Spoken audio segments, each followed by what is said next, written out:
Next topic है force on moving charge. Force on moving charge कि अगर किसी मैग्नेटिक फील्ड के अंदर कोई चार्ज मोशन कर रहा है तो उस पर कितना फोर्स लगेगा, ये हमें निकालना है। ठीक है ना। तो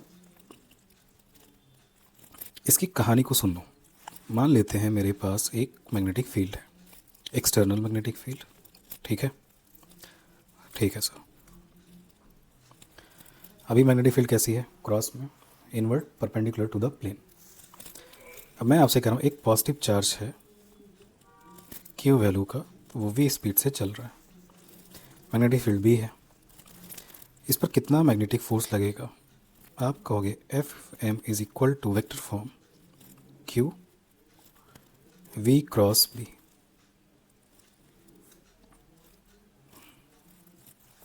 ठीक है ना। ओके। अगर मैग्नीट्यूड चाहते हो तो मैग्नीट्यूड हो जाएगा F M is equal to Q V B sine theta, जहाँ पे थीटा क्या है? Angle between velocity of charge particle and magnetic field. ठीक है, ओके। इसका मतलब ये है कि अगर कोई चार्ज पार्टिकल, कोई चार्ज मोशन में है इनसाइड मैग्नेटिक फील्ड, तभी एफएम होता है। मतलब अगर रेस्ट पर चार्ज हो जिसकी स्पीड क्या हो, 0, भले ही मैग्नेटिक फील्ड में रखा हो, मैग्नेटिक फोर्स नहीं लगेगा। ये पहली सबसे मेजर बात है कि एफएम कंडीशनल फोर्स है, जबकि एफ ई नॉन कंडीशनल है। समझो, अगर कोई चार्ज इलेक्ट्रिक फील्ड में प्रेजेंट है, कंफर्म है उस पर एफ ई होगा। लेकिन कोई चार्ज मैग्नेटिक फील्ड में हो, हम ये कह नहीं सकते एफ एम है या एफ एम नहीं है। इसका मतलब मैग्नेटिक फोर्स होने के लिए सिर्फ चार्ज और फील्ड नहीं चाहिए, दो चीज़ें और चाहिए। पहला, एफएम होने के लिए पहली ज़रूरत है चार्ज मोशन में होना चाहिए, फील्ड एग्जिस्ट करनी चाहिए, थीटा ना तो 0 होना चाहिए ना ही 180 डिग्री। ये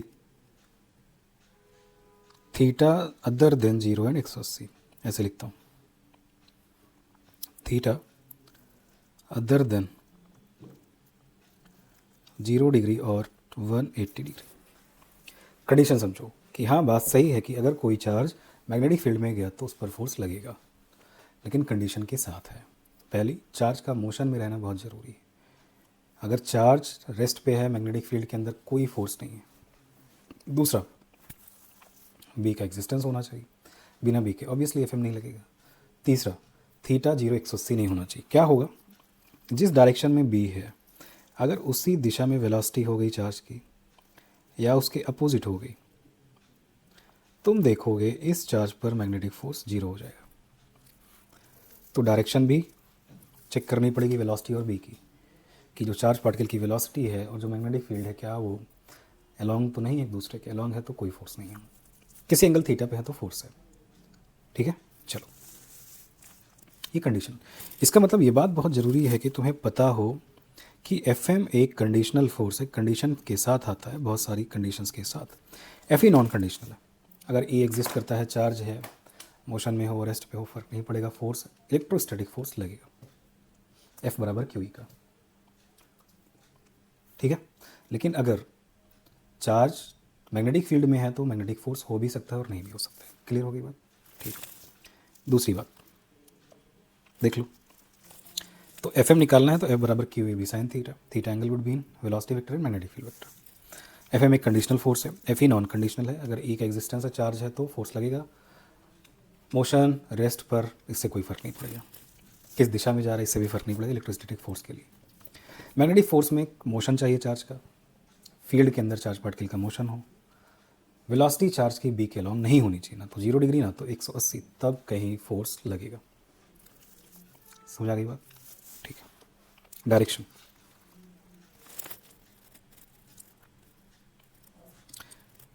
जहां भी होगा perpendicular to velocity vector and magnetic field vector, जहां भी होगा जैसा भी होगा वेलोसिटी और बी के परपेंडिकुलर। क्यों? क्योंकि F M is the cross product of V cross B. तो एफ एम की डायरेक्शन निर्धारित करने के लिए ये क्रॉस प्रोडक्ट रिस्पॉन्सिबल है, और जो रिजल्टेंट होता है तो वो क्रॉस प्रोडक्ट में हमेशा क्रॉस प्रोडक्ट की क्वांटिटी के परपेंडिकुलर, हमेशा वी बी के परपेंडिकुलर होता है। क्लियर बात होगी? इसका मतलब मैग्नेटिक फोर्स हमेशा वेलोसिटी ऑफ चार्ज पार्टिकल के भी परपेंडिकुलर होगा और मैग्नेटिक फील्ड के भी होगा, जहां होगा जैसा होगा। निकालेंगे कैसे? ये तो हो गया डायरेक्शन होगी perpendicular to the V and B, but निकालोगे कैसे? थंब को वेलोसिटी की दिशा में रख लेना, थंब को वेलोसिटी की दिशा में, चारों उंगलियां बी के अलॉन्ग, थंब वेलोसिटी की दिशा में। ये देख रहे हो फेस ऑफ पाम। इस डायरेक्शन में पॉजिटिव चार्ज पर फोर्स होगा और back of palm negative charge पर फोर्स होगा। इसका मतलब है पॉजिटिव चार्ज पर और नेगेटिव चार्ज पर फोर्सेज एक दूसरे के अपोजिट होते हैं। बिल्कुल।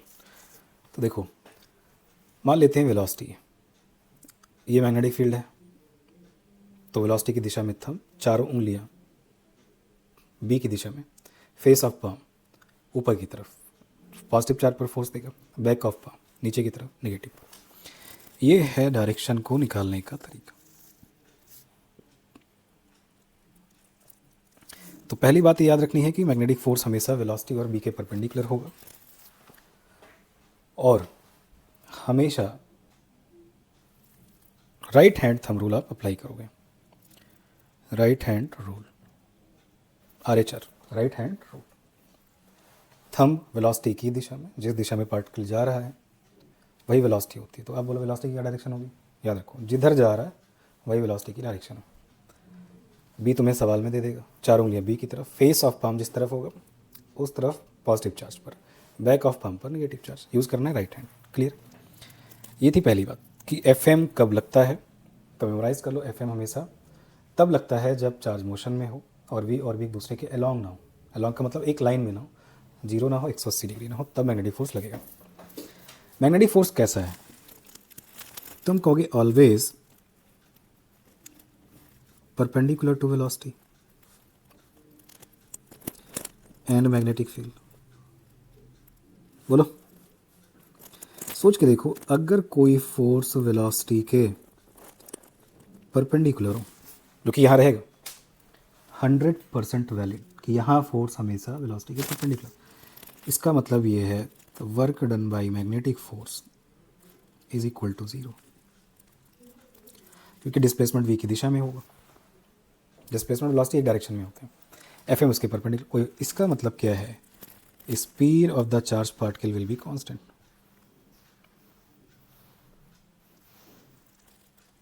वी, इसको कहा मैंने स्पीड, विल बी कांस्टेंट। तो मैग्नेटिक फोर्स का काम क्या है? एफ एम का काम है चार्ज पार्टिकल को मोड़ना, और मोड़ करके क्या बनाना? सर्किल बनाने का प्रयास करना।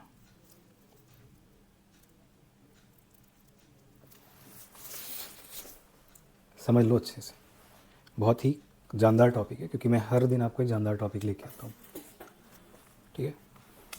तो मैग्नेटिक फोर्स कंडीशनल फोर्स है, तभी लगेगा जब कंडीशन पूरी होगी। हमेशा वेलोसिटी के परपेंडिकुलर होगा, मैग्नेटिक फील्ड के भी होगा। फिजिक्स कहती है ऐसा फोर्स जो वेलोसिटी के परपेंडिकुलर हो तो वो वर्क परफॉर्म नहीं कर सकता, तो स्पीड चेंज नहीं होगी, स्पीड कांस्टेंट रहेगी। लेकिन व्हाट अबाउट वेलोसिटी चेंजेस, लेकिन ये जो वेलोसिटी में चेंज है ये किसके कारण है?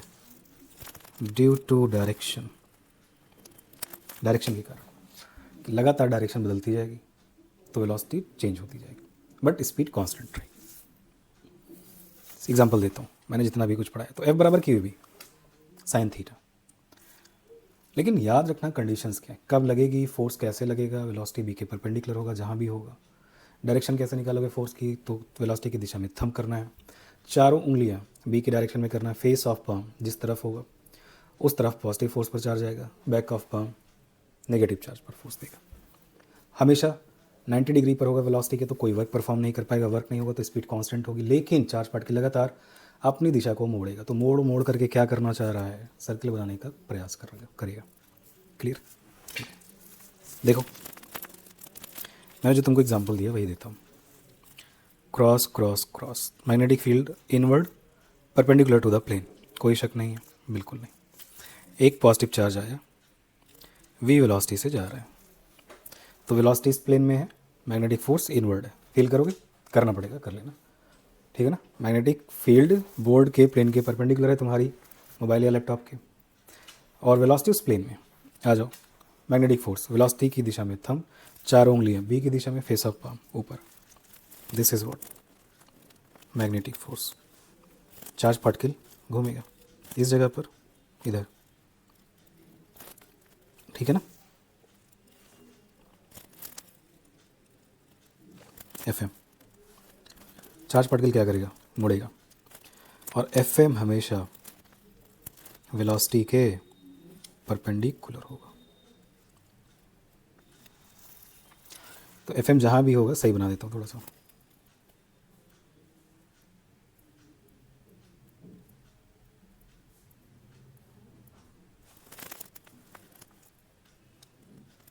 अब सोचो मैं कहूँ इस पॉइंट पर एफ एम, तुम कहोगे उसके परपेंडिकुलर। हर समय, each and every time F am always directed towards the centre. कोई सेंटर होगा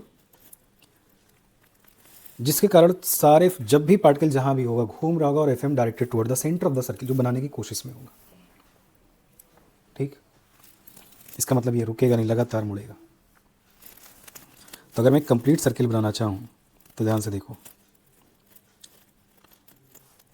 ये है तुम्हारे चार्ज पार्टिकल का सर्किल, अगर कंप्लीट किया उसने तो ये centre, F M directed towards the centre.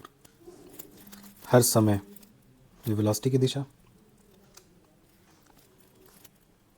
F M घुमाता रहेगा लगातार एक सर्किल में।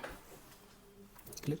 अब देखो एफ एम कैसा है, वेलोसिटी के भी परपेंडिकुलर, मैग्नेटिक फील्ड इनवर्ड है तो उसके भी परपेंडिकुलर, जहाँ भी होगा जैसा भी होगा एफ हमेशा एम बी और वी के परपेंडिकुलर। इसका मतलब है, ये बात बहुत प्रोमिनेंट है, बहुत प्रोमिनेंट है कि वो चार्ज पार्टिकल को क्या करेगा? मोड़ेगा। मोड़ने का मतलब टर्न आउट, टर्न करेगा।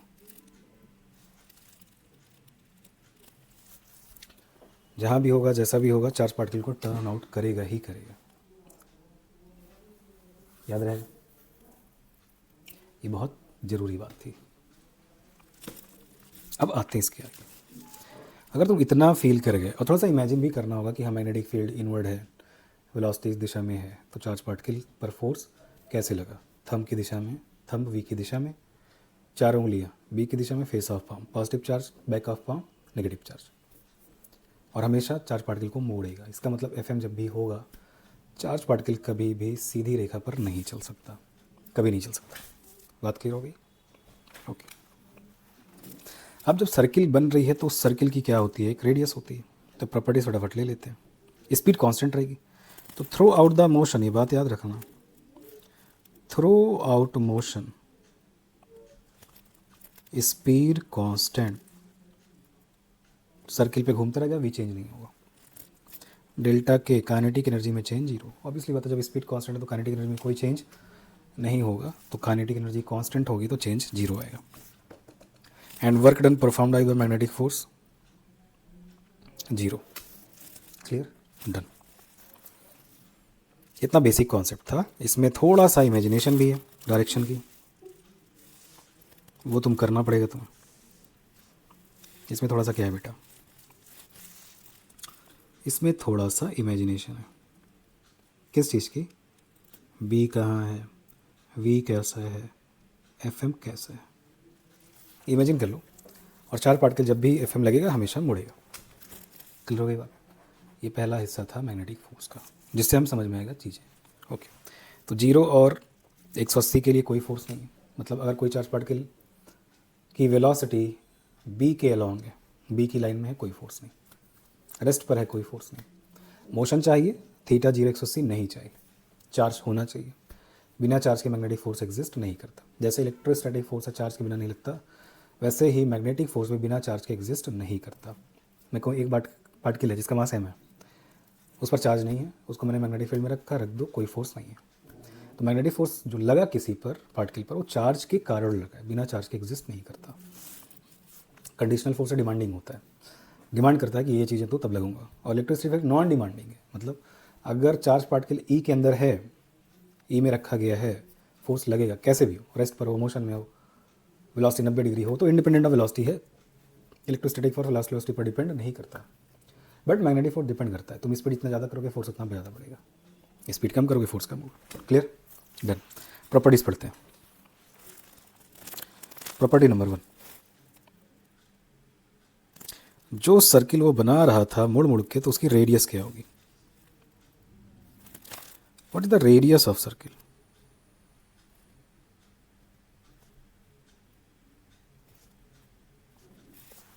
What is radius of circle? आइए, magnetic forces behave as centripetal force, a demand for circular motion. F C equal to होता है M V square by R, R is the radius of the circle. F M बराबर होता है Q V B sign 90। क्यों? Magnetic field और velocity के बीच में कितना एंगल? 90 डिग्री।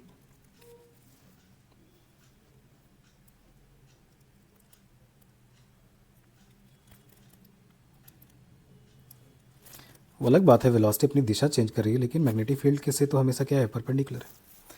और तुम्हें पता भी होना चाहिए, सेंटर है, F am always towards the centre. तो एक ऐसा पार्टिकल जो सर्कुलर मोशन कर रहा हो और सेंटर की तरफ एक फोर्स हो, तो सेंट्रीपिटल कौन होता है? इट इज़ अ डिमांड, वो फोर्स जो सेंटर की तरफ लगेगा वही सेंट्रीपिटल होगा। अब वी और बी के बीच एंगल देखो, तो वी इस प्लेन में है, बी परपेंडिकुलर है 90 degree, M V square by R, what is बराबर आर, पहला formula M V by Q B. ना जाने कितने क्वेश्चन यहाँ से आए, हर दूसरे तीसरे साल नीट ने पूछा, और सारे सवाल रेशियो के। इतनी रेडियस फॉर्म करेगा, तो वी जितना ज़्यादा होगा रेडियस उतनी ज़्यादा होगी, मैग्नेटिक फील्ड जितना ज़्यादा होगा रेडियस उतनी कम होगी। अब एक होता है कर्वेचर, जो कर्वेचर होगा सर्किल का, या इसी को कहते हैं डेविएशन, ये इन्वर्सली 1 बाई क्या होता है, आर। मतलब आर, रेडियस जितनी ज़्यादा होती है, रेडियस जितनी ज़्यादा होती है, ठीक है ना, चार्ज पार्टिकल की रेडियस जितनी ज़्यादा होगी, उसका कर्वेचर उतना कम होगा, मतलब डेविएशन उतना कम। तो आर ज़्यादा, डेविएशन कम, ठीक है ना। तो कर्वेचर का मतलब है मोड़, कितना मोड़ है, मोड़ ज़्यादा है या कम है। तो अगर रेडियस कम है तो मोड़ ज़्यादा है, कर्वेचर ज़्यादा है, मतलब डेविएशन ज़्यादा हो।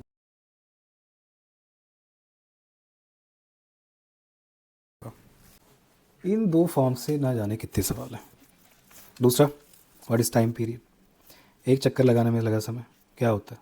2 pi R by V, 2 pi M by Q B.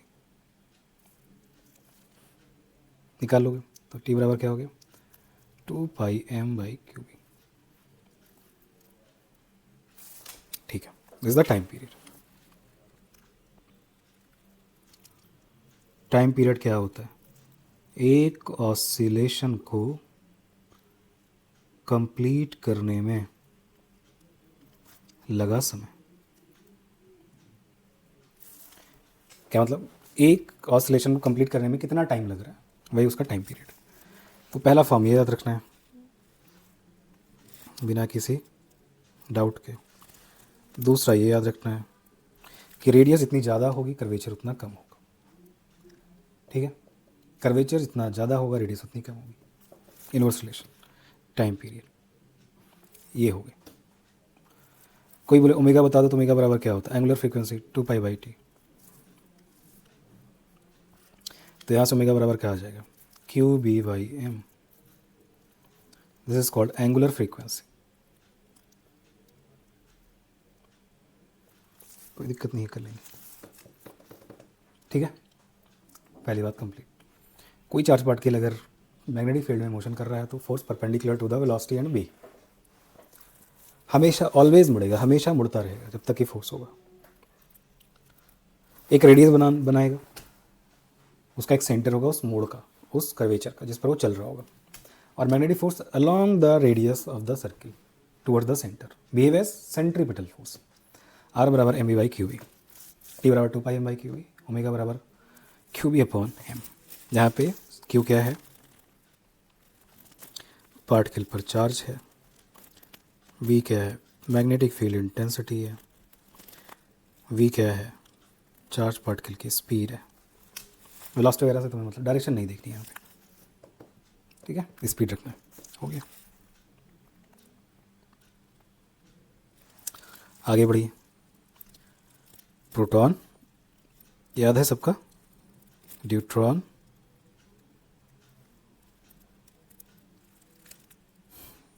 Electron, alpha particle, सबका देख लो। प्रोटॉन का मास mp होता है, चार्ज प्लस ई होता है। न्यूट्रॉन का मास 2mp होता है, चार्ज प्लस ई होता है।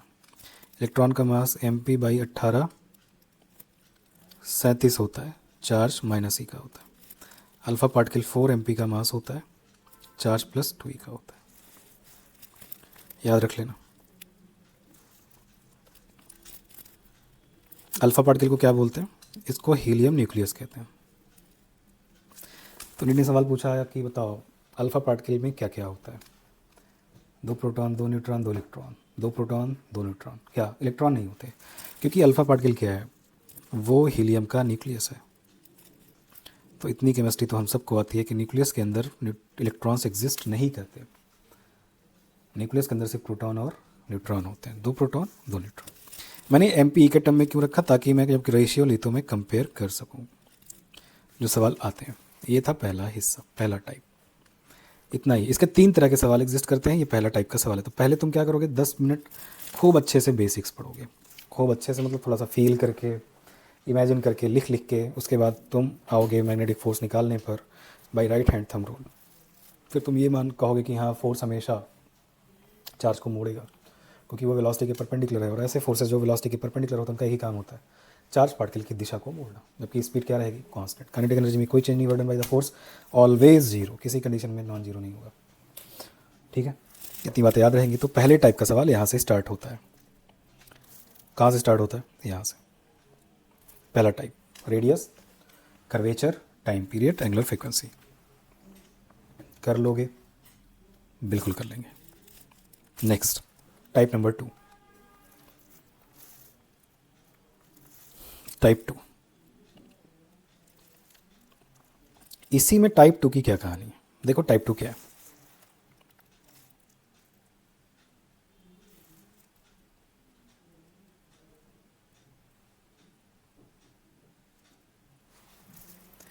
This is type 2।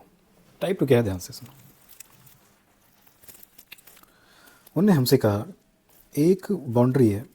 ऐसे सवाल नीट में नहीं आते, लेकिन टेस्ट में बहुत बार क्वेश्चंस दिखते हैं। तो मैं एक सवाल आपको समझा देता हूँ, उसके बाद मेरी भी परसिस्टेंस नहीं है कि इसके आगे इसको लेके चलूँ। चार्ज पार्टिकल एक है, वो v स्पीड से एंट्री करना चाहता है। This is called boundary of the field. Boundary के कैसे एंट्री करना चाहता है? परपेंडिकुलर। तो अगर कोई चार्ज पार्टिकल बाउंड्री के, मैग्नेटिक फील्ड की जो बाउंड्री है उसके परपेंडिकुलर एंट्री करेगा तो याद रखना हमेशा हाफ सर्किल बनाएगा। जिस स्पीड से एंट्री उसी स्पीड से एग्जिस्ट, बाहर निकलेगा। ये सेंटर, ये इसकी रेडियस, क्या बनाएगा? Half circle. ऐसे घूमेगा। तो अगर कभी कोई बोले कि एक रेड चार्ज पार्टिकल है, बाउंड्री के परपेंडिकुलर एंट्री कर रहा है, क्या बनाएगा? बाउंड्री के अंदर कितना? हाफ सर्किल बनाएगा, रेडियस वही रहेगी, इसमें कोई चेंज नहीं आएगा। टाइम स्पेंड इनसाइड फील्ड, क्यों भाई? बाहर से आया, आधी सर्किल बनाई, बाहर भाग गया, जैसे ही फील्ड खत्म होगी जहाँ था वहीं से टेंजेंशियल सीधा भागी। तो अगर 20 स्पीड से एंट्री मार रहा है तो निकलेगा भी 20 से ही, स्पीड घट बढ़ नहीं जाएगी। स्पीड इसलिए नहीं घटेगी बढ़ेगी क्योंकि स्पीड क्या रहती है? कांस्टेंट रहती है। बात क्लियर होगी? ठीक है। तो जहाँ भी होगा हाफ सर्किल बना देगा। टाइम स्पेंड कितना होगा? टाइम पीरियड का आधा। क्यों भाई? क्योंकि पूरा सर्किल मारने के लिए कैपिटल टी समय चाहिए, तो आधी सर्किल मारने के लिए आधी समय चाहिए, पाई एम बाई क्यू बी। बस ये बात, ठीक है। इसी में कहानी और भी गाई गई है। लिमिटेड बाउंड्री की फील्ड है,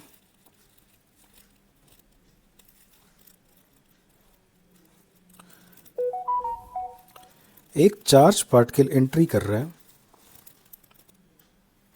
v स्पीड से, ऐसे भाग गया,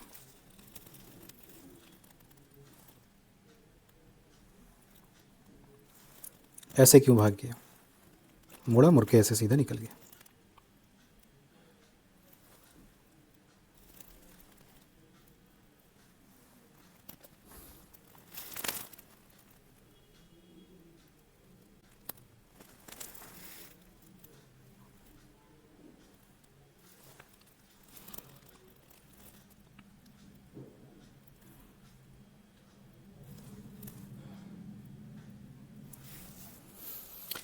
इसका मतलब है चार्ज पार्टिकल पर मैग्नेटिक फोर्स तो लग गया, जो चार्ज पार्टिकल को घुमा रहा है। अब ये बी अंदर है यार, और वेलोसिटी है ये, लेकिन लिमिटेड बाउंड्री थी, मतलब जो डी था वो लेस देन आर था। मतलब जो रेडियस बना रहा था चार्ज, उस M V by Q V, उसकी वैल्यू ज़्यादा थी डी से। What is D? बाउंड्री की विड्थ। तो सोच के देखो, अगर बाउंड्री की विड्थ कम है और रेडियस ज़्यादा बनी है तो ऑब्वियस सी बात है, एक तरफ से एंट्री करेगा, दूसरी तरफ से एग्जिट कर जाएगा, वो बाहर निकल जाएगा इस बाउंड्री से। तो आपसे कहते हैं डेविएशन बता दो। ये इनिशियल वेलोसिटी, ये final, this angle is called deviation. रेट करते हैं तो साइन थीटा बराबर आता है डी बाई आर। तो डेविएशन बराबर क्या होता है? Sine inverse D by R. ध्यान रखिएगा कि कितना डेविएट होके जाएगा at an angle theta. Theta का डेविएशन, ये तुम्हारी इनिशियल वेलोसिटी और ये तुम्हारी जब बाहर निकला तो फाइनल, इनके बीच में जो एंगल बना दिस इज डेविएशन। और डेविएशन की वैल्यू हमेशा डी बाई आर होती है, क्योंकि साइन की वैल्यू हमेशा एक से कम होती है, तो कम अपॉन ज़्यादा। बाउंड्री की विड्थ कम है, रेडियस बनने वाली ज़्यादा है, बाहर निकलेगा। एक साइड से एंट्री, दूसरी साइड से कब? जब बाउंड्री लिमिटेड हो, even D is less than R. और अगर डी बराबर आर है, जस्ट करके वापस आएगा। ज़्यादा है तो बहुत आसानी घूम के वापस आएगा। इसका मतलब अगर विड्थ ज़्यादा है रेडियस से, तो घूम के वापस उसी दिशा में आएगा जिस तरफ से एंट्री की थी। विड्थ कम है रेडियस से, तो एक तरफ से एंट्री करेगा, दूसरी तरफ से अपोजिट फेस से बाहर निकल जाएगा। क्लियर? ओके, टाइप 2 हो गया। इसमें दो केसेस और एग्जिस्ट करते हैं, लेकिन नीट ने कभी ऐसे सवाल पूछा नहीं है, तो वो मैं आपको डिस्कस भी नहीं कर रहा। तो मेरा पहला फ्रेम ये हो गया, आर बराबर M B by Q B. और उसमें भी जो सबसे इंपॉर्टेंट है वो ये सब है कि मैं ये जान पाऊँ कि मैग्नेटिक फोर्स कैसे लगता है। मैग्नेटिक फोर्स जब लगता है तो उसकी क्या डायरेक्शन होती है, डायरेक्शन कैसे निकालेंगे, कब लगेगा, कंडीशनल है, नॉन कंडीशनल है, रेडियस कितनी होगी, टाइम पीरियड कितना होगा, एंगुलर वेलोसिटी क्या होगी, proton, neutron, electron, alpha particle का क्या मास और चार्ज होता है, किस पर प्लस होता है, किस पर माइनस होता है, लिमिटेड बाउंड्री होगी, तब डेविएशन कितना होगा, एक तरफ से एंट्री करेगा, दूसरी तरफ से एग्जिट करेगा, अगर perpendicular to the boundary entry मार रहा है और बाउंड्री की विड्थ ज़्यादा है, अनलिमिटेड बाउंड्री है, तो जिस तरफ से एंट्री मारेगा घूम करके वापस हाफ सर्किल बना के बाहर निकल जाएगा। Time stand pi B upon pi M upon Q B. माफ करना, यहाँ पे बी नहीं होता है, यहाँ क्या होता है? Pi M upon Q B, क्योंकि time period 2 pi M by Q B होता है। Clear? Done. Next is the most famous topic is called F L. What is F L? Lorentz force.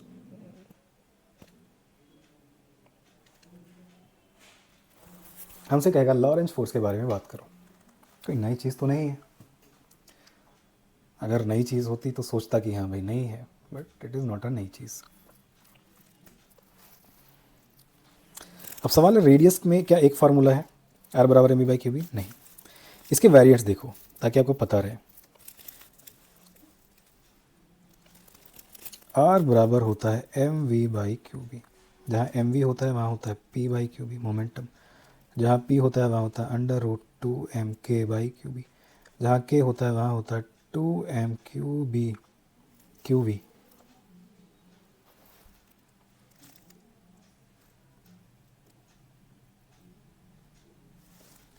Q capital V upon Q B. ये 4 variant हैं NEET के लिए और mains में radius को compare करने के लिए।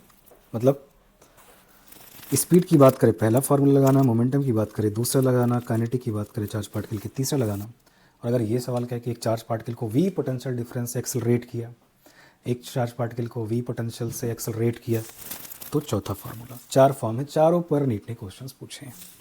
तो पहला फ्रेम ये हो गया आर का, टाइम पीरियड का, एंगुलर फ्रीक्वेंसी का।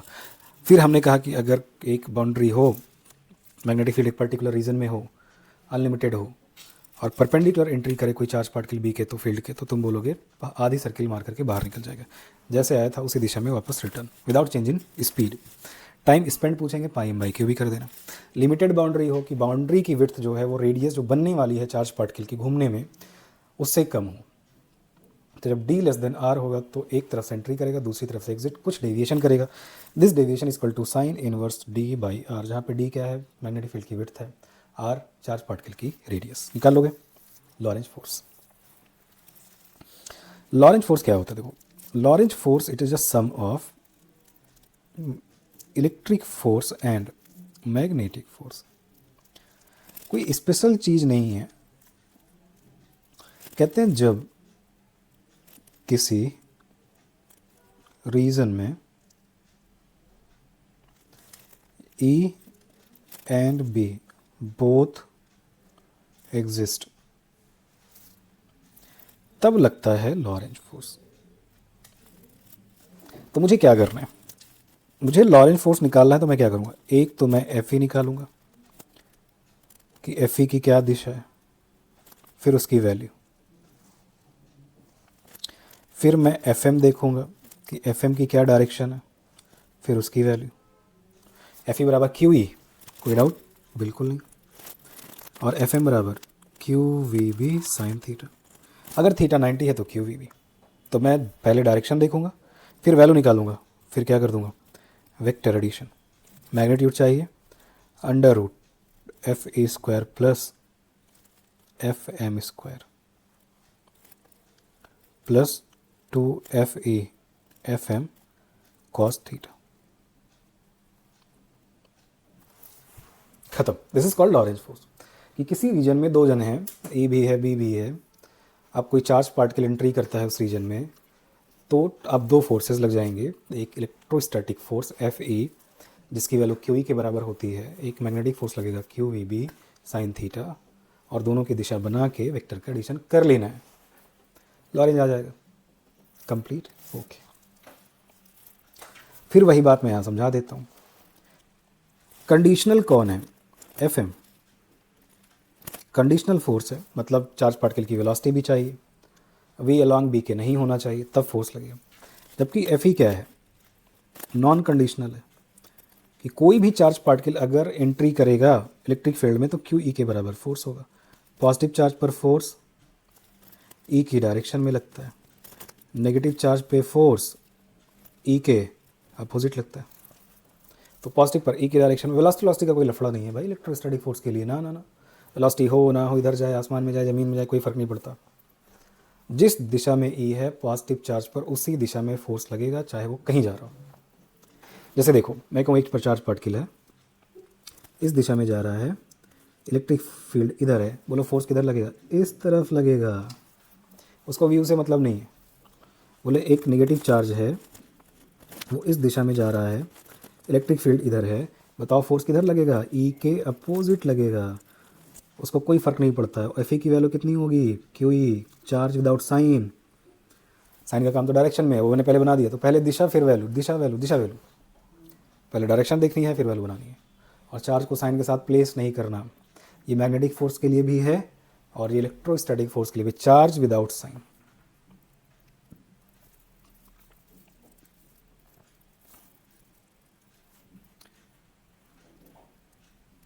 किसी भी बात बार बार की किसी वेक्टर क्वांटिटी में अगर तुम्हें एडिशन करना है तो पहले डायरेक्शन फिर वैल्यू फिर एडिशन।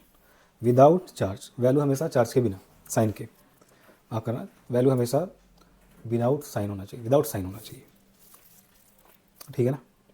जैसे F बराबर Q V B sine theta, तो मैं माइनस प्लस नहीं लूँगा क्यू में, क्यों? क्योंकि मैं पहले डायरेक्शन देख लूँगा फिर वैल्यू बना लूँगा, फिर अगर और भी फोर्सेस है तो वेक्टर एडिशन कर लूँगा। समझो। अब इस पर नीट ने एक ही जानदार सवाल पूछा है, करेंगे हम वो सवाल, ठीक है। दूसरी बात हो गई लॉरेंज फोर्स। अब इसी लॉरेंज फोर्स का एक एप्लीकेशन है, बहुत ध्यान से सुनो। हम चाहते हैं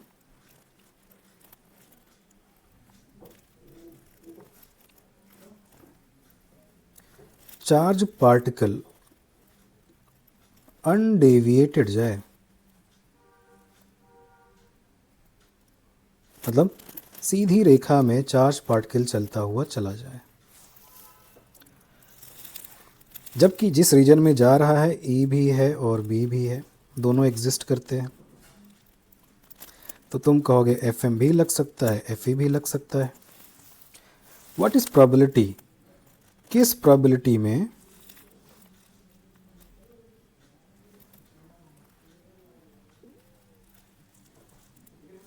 वो अनडेविएटेड जाएगा? मैं आंसर्स दे रहा हूँ। देखो, कंडीशन नंबर 1, FM है, FE को भी होना पड़ेगा। क्यों? क्योंकि बिना FE के FM बैलेंस नहीं होगा, बैलेंस नहीं होगा तो FM चार्ज को मोड़ देगा, सीधा तो नहीं जा पाएगा। इसका मतलब अगर FM लगता है FE होगा, होना ही पड़ेगा। दोनों एक दूसरे के अपोजिट होने पड़ेंगे, दोनों की वैल्यू क्या होनी पड़ेगी? सेम। तो डायरेक्शन में अपोजिट, वैल्यू सेम, ज़ीरो हो सकता है, अनडेविएटेड। FM नहीं है, FE हो सकता है। क्योंकि ये क्या बात हुई? देखो,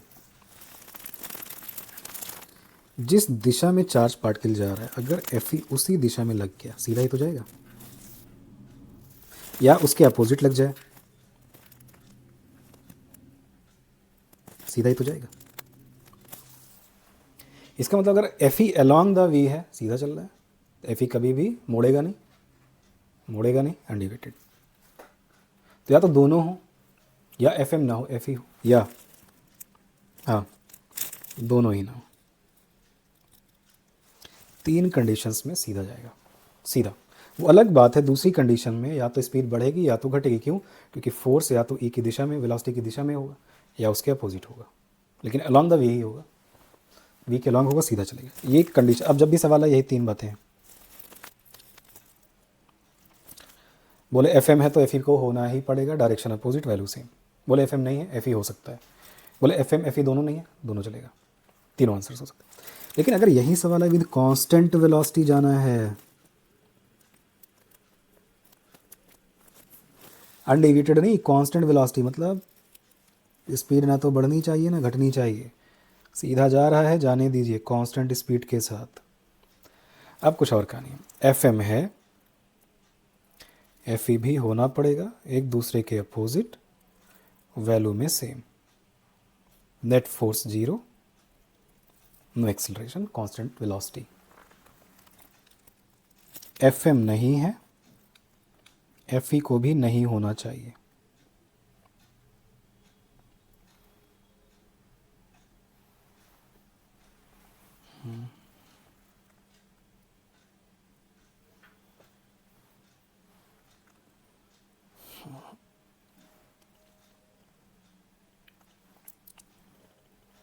FM नहीं है, FE भी नहीं चाहिए, नहीं चाहिए FE,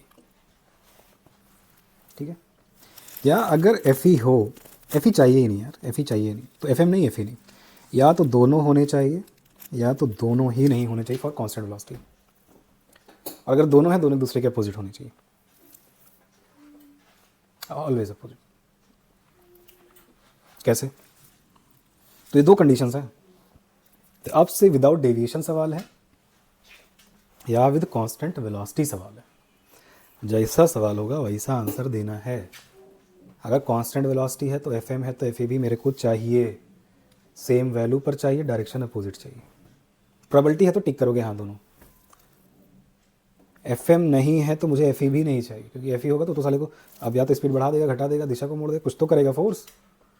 अगर फोर्स, अकेला फोर्स क्या कर सकता है? स्पीड बढ़ा सकता है, घटा सकता है या डायरेक्शन चेंज। तो इस केस में एफ ई भी नहीं चाहिए, इस केस में एफ ई चलेगा। क्यों? क्योंकि यहाँ कांस्टेंट वेलोसिटी नहीं पूछा गया, विदाउट डेविएशन सीधा जाना है। सीधा जाओ, चाहे बढ़ती स्पीड के साथ घटती स्पीड के साथ, तो एफ ई चलेगा, अलॉन्ग द वी चलेगा। क्लियर? ओके, कंडीशन समझ लो। ये चार्ज पार्टिकल जा रहा है विद वेलोसिटी वी, तुम्हारी मैग्नेटिक फील्ड जेड एक्सिस पर है, ये एक्स एक्सिस है। तो वेलोसिटी लॉन्ग द एक्स है, मैग्नेटिक फील्ड तुम्हारी जेड एक्सिस पर है। जेड एक्सिस समझ रहे हो? प्लेन के परपेंडिकुलर आउटवर्ड ऐसे होती। बोर्ड पे तो हम ऐसे बना, दिस इज वाई।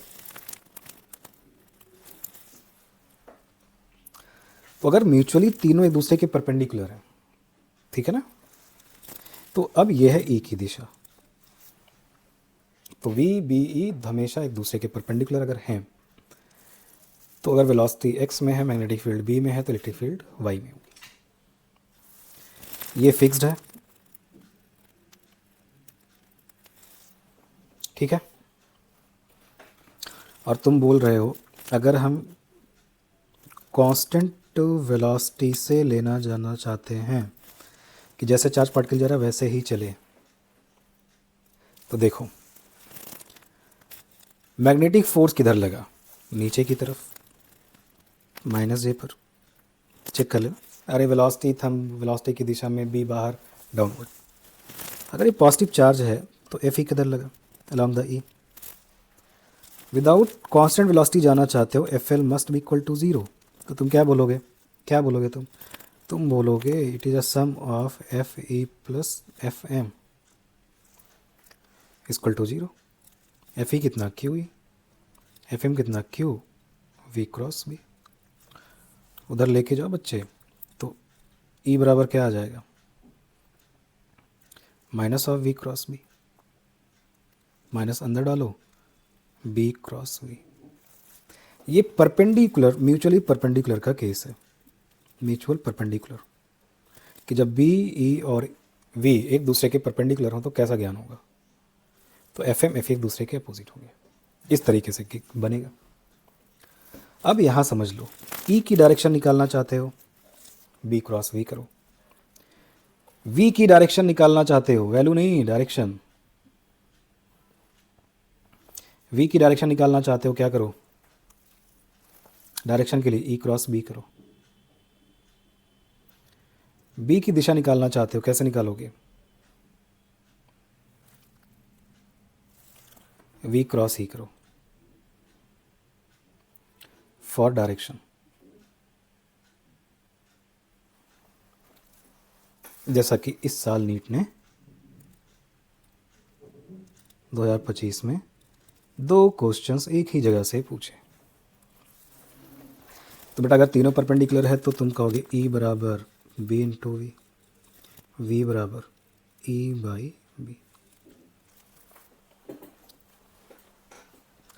मैं कहूँ किस वेलोसिटी को ये विदाउट डेविएशन जाने देगा? कांस्टेंट वेलोसिटी के साथ यहाँ से निकालो। तो अगर मैं तुमको कहूँ ई और बी की ये वैल्यूज़ हैं, दोनों एक दूसरे के परपेंडिकुलर हैं और वेलोसिटी इन दोनों के परपेंडिकुलर है, बताओ किस वेलोसिटी को ये दोनों बिना डेविएट किए कांस्टेंट वेलोसिटी से जाने देंगे? तुम कहोगे वी बराबर ई बाई बी, ये होना चाहिए, ठीक है।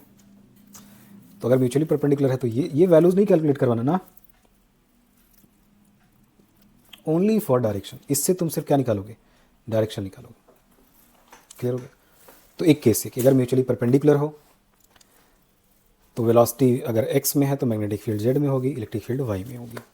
एफ एम एफ एक दूसरे के अपोजिट हो जाएंगे और लॉरेंज फोर्स जीरो हो जाएगा, कांस्टेंट वेलोसिटी से पार्टिकल आगे बढ़ेगा। डायरेक्शन निकालना है ई की तो बी क्रॉस बी, पहले टर्म की तरफ 4 उंगली वेक्टर। हाँ दूसरी बात, अगर वेक्टर से डायरेक्शन निकालना है तो कैसे निकालोगे? फर्स्ट टर्म की तरफ 4 उंगलियां रख दो,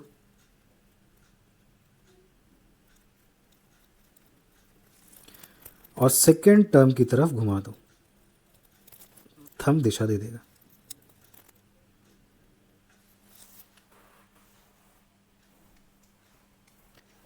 थंब क्या दे देगा? थंब तुम्हें डायरेक्शन दे देगा। जैसे अगर मुझे ई की डायरेक्शन निकालनी है, अगर मुझे ई की डायरेक्शन निकालनी है तो मैं क्या करूँगा? बी पर 4 उंगलियां रखूँगा, वी की तरफ घुमा दूंगा, थंब मुझे दिशा दे देगा। मुझे वी की दिशा जाननी है, ई पर 4 उंगलियां रखूँगा, बी की दिशा में घुमा दूंगा। मुझे बी की दिशा चाहिए, वी की दिशा में 4 उंगलियां रख के ई की तरफ घुमा दूंगा। यह है वेक्टर प्रोडक्ट से डायरेक्शन निकालना। पहले टर्म की तरफ 4 उंगलियां, दूसरे टर्म की तरफ रोटेट। तो अगर जैसे ई बराबर बी क्रॉस बी है, तुम्हें ई की दिशा चाहिए, बी पर 4 उंगलियां रखो, वेलोसिटी की तरफ घुमा दो, थंब तुम्हें ई की दिशा दे देगा। क्लियर हो गया? राइट हैंड से यूज़ करना है, लेकिन कौन सा हाथ?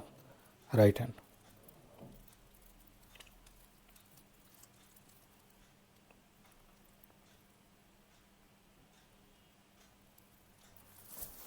ये हमारा ज्ञान हो गया परपेंडिकुलर के लिए। तो परपेंडिकुलर समझ में आया, वी बी और वी एक दूसरे के म्यूचुअली परपेंडिकुलर। तो उन्होंने कहा वी की क्या स्पीड होगी, किस स्पीड को ये इलेक्ट्रिक फील्ड्स कांस्टेंट वेलोसिटी से जाने देंगी मैग्नेटिक फील्ड? तुम कहोगे ई बाई बी से। इसका मतलब इसको वेलोसिटी सेलेक्टर कहते हैं। इसको क्या कहते हैं? Velocity selector. मतलब ऐसा नहीं कि कोई भी चार्ज पार्टिकल को अभी ये कांस्टेंट वेलोसिटी से जाने देंगे।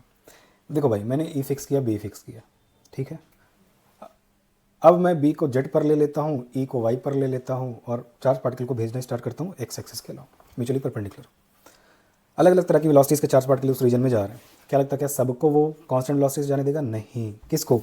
इस स्पीड को, जिसकी कैलकुलेशन किससे होगी? उस रीजन के V by E by B से होगी। सिर्फ इसी वेलोसिटी को वो कांस्टेंट वेलोसिटी से जाने देगा विदाउट डेविएशन, बाकी सबको वो डेविएट करेगा।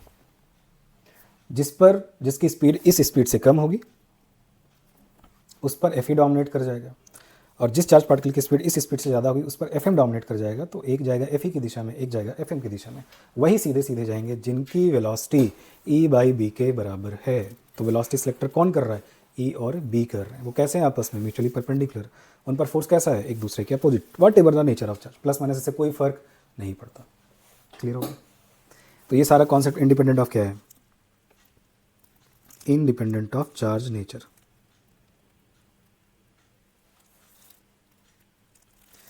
इतना है जो आपको नीट के लिए पढ़ना है मेरे दोस्तों। क्लियर हो गया? ओके। तो एक पोर्शन ये, माफ करना, सवालों की भरमार। एक पोस्ट सवाल ये,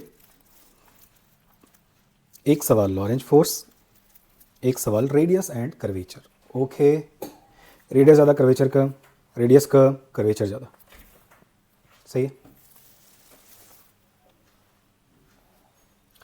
या इसी को डेविएशन भी बोलते हैं, मैं भूल जाता हूँ, याद आ गया। डेविएशन कि अगर रेडियस ज़्यादा होगी तो डेविएशन कम होगा, रेडियस कम होगी तो चार्ज पार्टिकल में उतना ज़्यादा डेविएशन होगा। डेविएशन जितना ज़्यादा कर्वेचर उतना ज़्यादा होगा, रेडियस उतनी कम होगी। क्लियर? ओके। तो देख लो यार, पहले तो ये ज्ञान है, पहली स्लाइड ये तो महत्वपूर्ण है, बहुत इंपॉर्टेंट है। ये स्लाइड पूरा करो अपने, फिर रेडियस पे आ जाओ, टाइम पीरियड पे आ जाओ, एंगुलर फ्रीक्वेंसी पे आ जाओ, फिर लिमिटेड बाउंड्री और परपेंडिकुलर एंट्री पर आ जाओ, लॉरेंज फोर्स पर आ जाओ। फिर 2 केसेस ले लो, विदाउट डेविएशन चाहिए या कांस्टेंट वेलोसिटी चाहिए। डेविएशन ना हो मतलब सीधी रेखा पे जाना, स्पीड बढ़ा के जाओ घटा के जाओ, कोई दिक्कत नहीं। लेकिन अगर कांस्टेंट वेलोसिटी तो सीधी चलना चाहिए, ना तो स्पीड बढ़नी चाहिए ना तो घटनी चाहिए, 2 केसेस। और फिर velocity selector mutually perpendicular B E and V. अब किस वेलोसिटी को वो सिलेक्ट करेगा, ये बड़ा सवाल रहेगा कि किस वेलोसिटी को वो सिलेक्ट कर रहा है। जिस वेलोसिटी को कर रहा है, कहाँ से निकालोगे? ई बाई वी से। 3 टाइप के सवाल आते हैं, रेडियस बता दीजिए, लिमिटेड बाउंड्री है तो डेविएशन बता दीजिए, परपेंडिकुलर एंट्री मार रहा है तो टाइम स्पेंड बता दीजिए, लॉरेंज फोर्स की वैल्यू बता दीजिए, या डेविएशन का केस है, कांस्टेंट वेलोसिटी से जाना चाहता है या विदाउट डेविएशन जाना चाहता है, तो कौन से ऑप्शन सही होंगे? एफएम होगा कि नहीं होगा? एफएम है तो सोचो, एफएम है तो मोड़ेगा, मतलब अकेला एफएम सीधा नहीं चला सकता, एफई को आना ही पड़ेगा उसको बैलेंस करने के लिए। और FM नहीं है तो FE हो सकता है सीधा चलाने के लिए। क्यों? क्योंकि FE अगर V के अलॉन्ग है, जो कि लगती है, उसको वेलोसिटी लॉस से तो मतलब नहीं। तो अगर FE V के अलॉन्ग है तो स्पीड बढ़ेगी लेकिन सीधा चलेगा, V के अपोजिट है फिर भी सीधा चलेगा, स्पीड घटेगी। तो स्पीड घट सकती है FE के कारण, लेकिन डेविएशन नहीं होने देगा, सीधा चलाएगा दोस्त, ध्यान रहेगा। इतनी बातें हैं जो तुम्हें इस पूरे टॉपिक में याद होनी चाहिए, और इतना ही मैंने अपनी शॉर्ट नोट्स में जगह दी है। मेरे टॉपिक्स बहुत छोटे छोटे होते हैं, तो तुम लोग रिवाइज करोगे, तुम्हें ये फंडामेंटल पार्ट्स क्लियर होना चाहिए। पहले से भी तुमने पढ़ा होगा तो क्लियर हो जाओगे। चार्ज पार्टिकल मोड़ के चलेगा, म्यूचुअली परपेंडिकुलर का केस मैंने ले लिया है, वहाँ से तुम्हें कोई भी डायरेक्शन मिल जाएगी, E की, V की और B की। वेक्टर एडिशन से तुम निकालना क्रॉस प्रोडक्ट से। पहला टर्म जो तो क्रॉस प्रोडक्ट, जैसे B क्रॉस V है तो पहला टर्म B है, दूसरा V है, तो B की तरफ 4 उंगलियाँ रखनी है, दूसरे टर्म की तरफ रोटेट कर देना। थंब तुम्हें डायरेक्शन दे देगा उस क्वांटिटी की।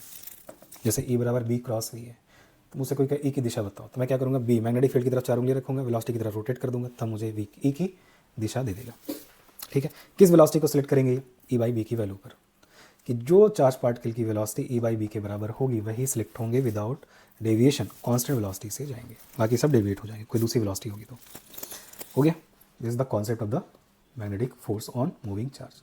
कंडीशनल है, बहुत डिमांडिंग फोर्स है, बहुत सारी डिमांड के बाद आता है।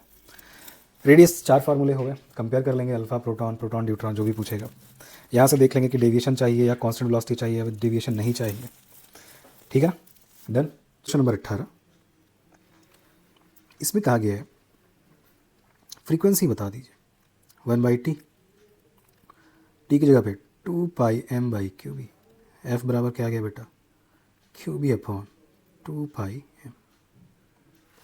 पहली बात हो गई, आंसर आ गया। क्वेश्चन नंबर 19 कब आया, नीट 2021 में।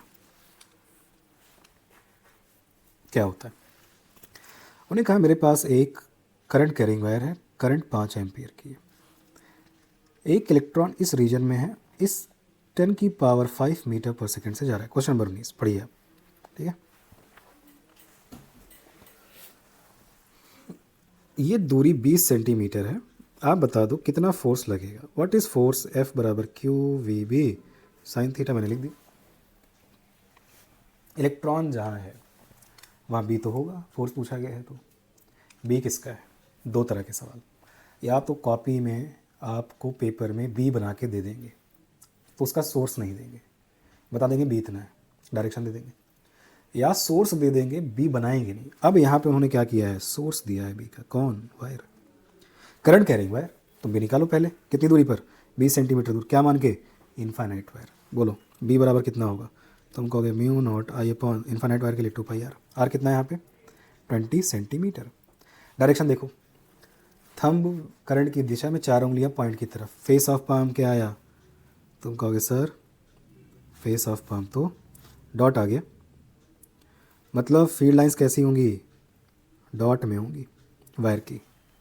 तो फोर्स निकाल, इसका मतलब वेलोसिटी और B के बीच कितना एंगल है, B बाहर की तरफ प्लेन के परपेंडिकुलर, वेलोसिटी प्लेन में 90 डिग्री, कितना आ गया 1। What is a magnetic force, हाँ जी, FM बराबर QV, B की जगह μ0I अपॉन 2πr। बस इसी को क्या कर लो, कैलकुलेट कर लो, आंसर लो। क्यों, कितना, इलेक्ट्रॉन है 10⁻⁻90, नेगेटिव लेना नहीं है, वो तो डायरेक्शन में जाता है, 10⁵, 4π 10⁻⁻7, 5 एम्पियर, 2π, डिस्टेंस कितनी है, कितनी दूरी पर है ये पॉइंट वायर से, 20 सेंटीमीटर दूर, 10⁻²। कैलकुलेट करिए कितना आ जाएगा, काट लेते हैं, तो पाई से पाई चला गया, 2 दूनी 4 से 4 चला गया, -1 आ गया, 5 1 6 हो गया, -1 इधर बच गया, -20 हो गया, 16 पंचे 80, 8 × 10⁻⁻20 न्यूटन। कर लेंगे, ऑप्शन देखिए, पहला ऑप्शन 21 में। तो सवाल आसान है, ठीक है ना, सवाल आसान है, तुम बहुत आराम से सवाल कर भी सकते हो, ठीक है भाई, ओके। आगे बढ़ते, अब मैं आपको सवाल करवाता हूँ। तो पहला सवाल ये रहा, असरसर रीजन का सवाल है, मेंस 25 का। सवाल क्या कह रहा है, पढ़ते हैं। O-2 है, चार्ज कितना हुआ 2e का, जितना चार्ज दिखता है उतना ही कर देना। प्रोटॉन है H प्लस चार्ज E का हुआ। उन्होंने कहा मोमेंटम दोनों का सेम है और मैग्नेटिक फील्ड में एंट्री कर रहे हैं तो वो भी सेम मैग्नेटिक फील्ड में एंट्री कर रहे हैं सेम मोमेंटम से। आर बराबर क्या होता है, तो एम वी वाला फार्मूला नहीं यूज़ करेंगे ना ना ना ना ना, जो कहे वही यूज़ करोगे। क्या यूज़ करोगे, मोमेंटम की बात की गई है सर, तो पी बाई क्यू भी यूज़ करेंगे। दोनों का पी सेम, दोनों एक ही रीजन में गए, B same, are inversely 1/q। अब उन्होंने कहा है ऑक्सीजन की रेडियस जो है वो स्मॉलर है, रेडियस ऑफ कर्वेचर, मतलब रेडियस कम है प्रोटॉन से। देख लेता हूँ, चार्ज ज़्यादा रेडियस कम, सही बात। तो O-2 पर चार्ज ज़्यादा है, इसकी रेडियस कम होगी। प्रोटॉन पर चार्ज कम है, रेडियस ज़्यादा होगी। First statement assertion is true. Reason देखते हैं। रीजन में तुम पढ़ोगे तो उन्होंने कहा एक proton with same linear momentum as an electron, proton और इलेक्ट्रॉन और दोनों का पी सेम है, एंट्री करते हैं सेम मैग्नेटिक फील्ड में। तो वो कह रहे हैं अब प्रोटॉन का रेडियस कम है इलेक्ट्रॉन से। देख लेता हूँ, यहाँ भी आर बराबर पी बाई क्यू भी, B same P same. Proton पर भी ई का चार्ज होता है, इलेक्ट्रॉन पर भी ई का ही चार्ज होता है। चार्ज सेम, आर सेम, दोनों सेम। यहाँ क्या बोल रहा है, प्रोटॉन की रेडियस कम है इलेक्ट्रॉन से, गलत बात, दोनों की सेम। तो असर्शन ट्रू, रीजन फॉल्स। कौन सा स्टेटमेंट होगा, A is true and R is false. क्या हो गया, इसका मतलब है रेडियस जो होती है, मोमेंटम जब सेम होता है और एक ही मैग्नेटिक फील्ड में चार्ज पार्टिकल एंटर करेगा तो रेडियस चार्ज के इन्वर्सली डिपेंड कर जाती है। Charge same, radius same, charge different, radius different, charge ज़्यादा, रेडियस कम, रेडियस कम, डेविएशन ज़्यादा, कर्वेचर ज़्यादा। ओके, चलो नेक्स्ट क्वेश्चन 35। इस क्वेश्चन में जो कहा गया,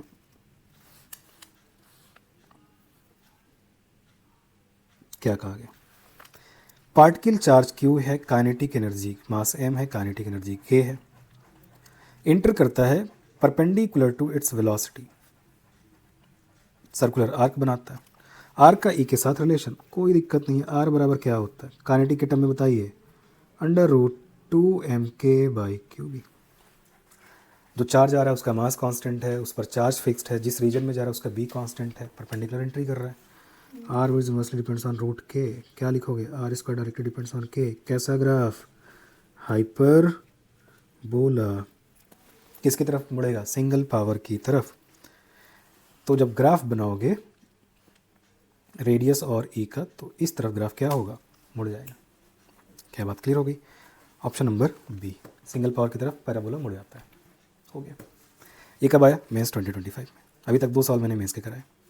मेंस भी बहुत प्रेडिक्टेबल है, सिर्फ नीट ही नहीं। अगर बहुत क्लियर कर सकते हैं PYQs को समझ के तो बहुत ईजी है क्रैक करना। फिर मेंस 25 में फिर सवाल आया 30 से। देखो जितना तुमने पढ़ा अभी, कितने भी तुम सवाल PYQ कर लो, सारे सवाल वहीं से रहेंगे। टेस्ट में 99% तक सवाल वहीं से रहेंगे, क्योंकि टेस्ट भी बनाने वाले के दिमाग में होता है कि भाई वो टॉपिक ज़्यादा पूछे जाएँ बार बार, जो कि एग्ज़ाम में बार बार आए हैं। समझ में आ रही बात। ओके, एक ही जैसा सवाल है। एक इलेक्ट्रॉन सर्टेन रीजन जिसमें यूनिफॉर्म मैग्नेटिक फील्ड है, वो कांस्टेंट वेलोसिटी से जा रहा है इन अ स्ट्रेट लाइन पाथ। पहली बात, अगर इलेक्ट्रॉन मैग्नेटिक फील्ड में है और वो जा रहा है, उसके पास मोशन है, तो बेटा वो तो फिर स्ट्रेट पाथ पर नहीं जा सकता, कांस्टेंट वेलोसिटी तो हो नहीं सकती। उन्हें कहा था magnetic field in that region is along the direction of velocity. हाँ, अब ये बात सही हो सकती है कि एक ही तरीके से वो जा सकता है, कि वेलोसिटी हो, बी में एंट्री मारे और वेलोसिटी कांस्टेंट हो जाए, FM0 का एक ही तरीका है, along the line velocity B के अलोंग हो जाए। उसी ने इसलिए क्या बोला, the magnetic field in that region is along the direction of velocity, तो FM is 0, that's why velocity is constant. तो पहला स्टेटमेंट दूसरे का रीजन है, तो असर्शन का रीजन ट्रू है, तो A R both are true and not the correct explanation. तो इस सवाल से पता चलता है कि अगर मैं कहूँ कि क्या कोई चार्ज पार्टिकल बी में एंट्री मारेगा तो फोर्स लगेगा ही लगेगा। मैंने कितनी बार बोला, ज़रूरी नहीं है। 2 बातें, वेलोसिटी होनी चाहिए है, तो दूसरी बात डायरेक्शन अलोंग द बी नहीं होना चाहिए, वेलोसिटी की डायरेक्शन बी के अलोंग नहीं होनी चाहिए, है तो फोर्स 0। इसका मतलब अगर कोई चार्ज पार्टिकल बी में मोशन कर रहा हो तो फोर्स 0 हो भी सकता है। एंगल थीटा 0 डिग्री और 180 degree, both are correct. Okay, तो ऐसा मत फील करना कि अगर कोई चार्ज पार्टिकल वेलोसिटी के साथ मैग्नेटिक फील्ड में गया तो फोर्स लगेगा ही लगेगा। लग सकता है, मैंने कहा कितना डिमांडिंग फोर्स है, बहुत डिमांड मांगता है। मोशन चाहिए, फिर डायरेक्शन भी देखो कि वेलोसिटी और बी की क्या दिशा है। 0 180 नहीं चलेगा। अगर 0 डिग्री और 180 डिग्री है वेलोसिटी और मैग्नेटिक फील्ड के बीच में, कोई फोर्स नहीं है, भले मोशन कर रहा हो, करने दो, फोर्स नहीं, डिमांडिंग फोर्स है ना। ओके, तो क्या स्टेटमेंट सही है कि अगर कोई चार्ज पार्टिकल मैग्नेटिक फील्ड में एंट्री करे तो एम ऑलवेज लगेगा? गलत बात, लग सकता है जब थीटा 0 180 ना हो। ओके, ठीक है ना, दोनों सवाल हो गए अपने। अब अगला आते हैं। अब 1937वां सवाल पूछो। देखो कितने इजी क्वेश्चन है अगर तुम टॉपिक को क्लियर कर लो। जैसे एक प्रोटॉन है, चार्ज और मास दिया हुआ है, और ड्यूट्रॉन है, ठीक है सर, पी है, डी है, ई एम पी 2 MP, मैंने मास भी लिख दिया, उन्हें एम ए दिया, मैंने भूल गया। उन्हें कहा है के सेम है, यूनिफॉर्म मैग्नेटिक फील्ड में एंट्री कर रहे हैं दोनों, तो बी भी सेम। जनरली ये सब होता है, जिस फील्ड में जा रहे हैं दोनों बी सेम। उन्हें कहा है what is the ratio of R D, R deuteron upon R proton. क्या फार्मूला यूज़ करूँगा? आर बराबर √2mk/qb, B constant, K constant. तो रिलेशन क्या बना? R is directly depends on √m/q। Ratio ले लो, R D upon R P under root, direct relation M D upon M P, inverse relation Q P upon Q D. Equate करो, M P M D 2 MP,